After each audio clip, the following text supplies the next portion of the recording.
O Papa George I condenava os monastérios que facilitaram a fuga de escravizados, afirmando que eles eram consequências do pecado original e da maldição de Cã. Séculos depois, a Igreja reconheceu seu erro e, ao longo dos anos, foram divulgando vários pedidos de perdão pelo apoio à escravidão de indígenas e negros, um passado sombrio que a Igreja tenta esquecer, mas durante os séculos foi um tormento para escravizados.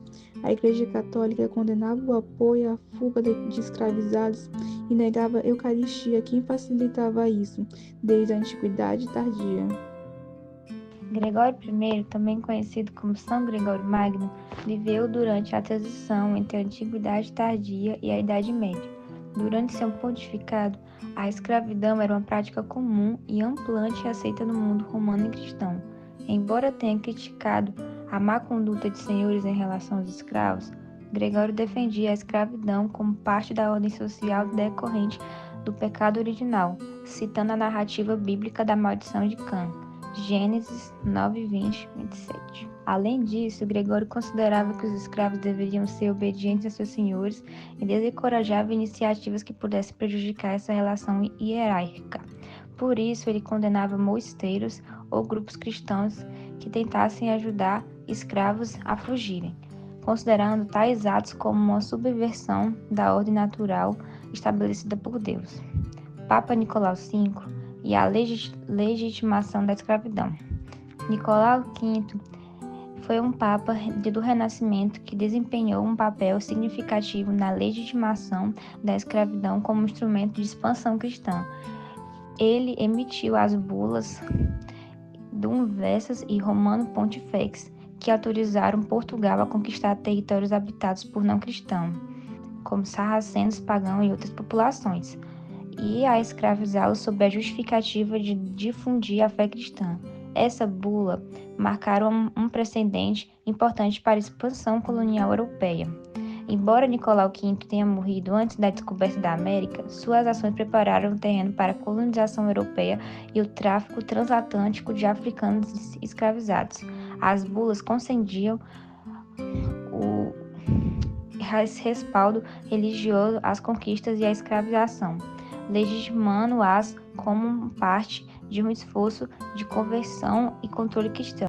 Os capuchinhos eram uma ordem franciniana reformada que surgiu no século 1501. Alguns padres capuchinhos se destacaram por criticar práticas de escravidão, principalmente no contexto do tráfico de africanos para colônias americanas. Sua oposição à escravidão se baseava em argumentos cristãos contra a desumanização e o abuso dos escravizados. No entanto, a oposição dos capuchinhos enfrentou forte resistência, tanto por parte das autoridades eclesiásticas quanto das elites econômicas que lucravam com o sistema escravista. Em alguns casos, padres capuchinhos que criticavam publicamente a escravidão foram punidos com excomunhão, refletindo com o alinhamento de setores da igreja com os interesses coloniais. Esses casos mostram que, durante séculos, a Igreja Católica desempenhou um papel ambivalente em relação à escravidão.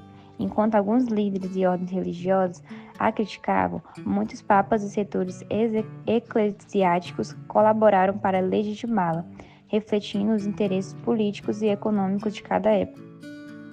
Os escravizados não eram libertos, mesmo não querendo eram batizados. O casamento entre escravizados também era forçado, com o objetivo de perpetuar o regime.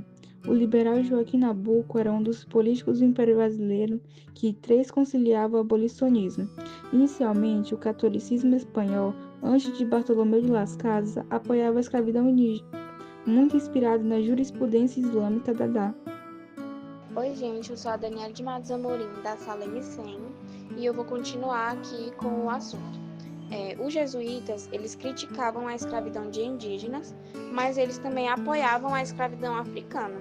O próprio Vaticano apoiava a escravidão em seus territórios, geralmente por guerra ou por condenação judicial por crimes.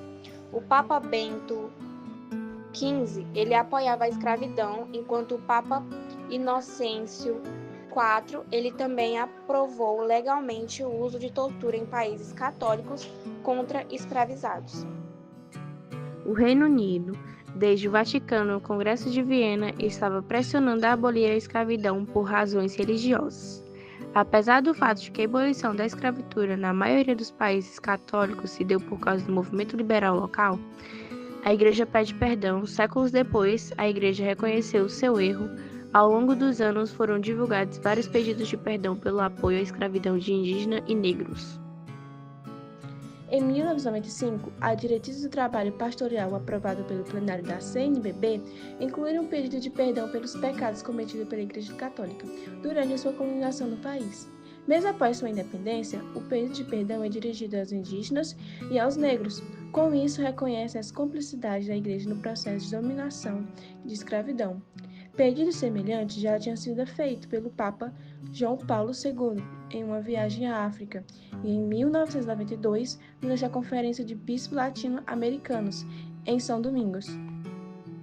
Em 2015, o Papa Francisco, durante um encontro dos movimentos populares e indígenas na Bolívia, pediu perdão pela escravidão indígena, apoiada pela Igreja, dizendo assim: "Quero ser muito claro no que vou dizer, como João Paulo II, para humildemente pedir perdão pelas 7 ofensas da própria Igreja contra os povos orientais, e também pelos justificáveis crimes cometidos em nome de Deus durante a chamada conquista da América."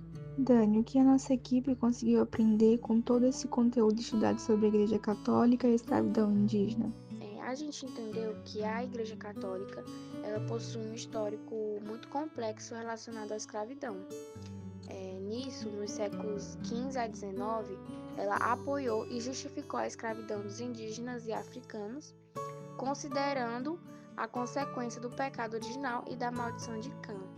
E o Papa Gregório I, ele condenou monastérios que ajudavam escravizados a fugir, enquanto papas como Nicolau V e o Bento XIV, eles apoiaram explicitamente a escravidão.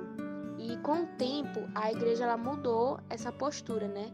Ela reconheceu o erro séculos depois e vários papas, incluindo João Paulo II e Francisco, eles pediram perdão pela escravidão, né? E a Conferência Nacional dos Bispos do Brasil, que é CNBB, ela também solicitou desculpas em 1995. E historicamente falando, né, a escravidão ela foi uma ferramenta de dominação durante a colonização, influenciada pela jurisprudência islâmica na escravidão indígena. E o movimento liberal local e pressões internacionais, eles contribuíram para a abolição da escravidão. Eu espero que vocês tenham entendido o nosso entendimento. E foi isso.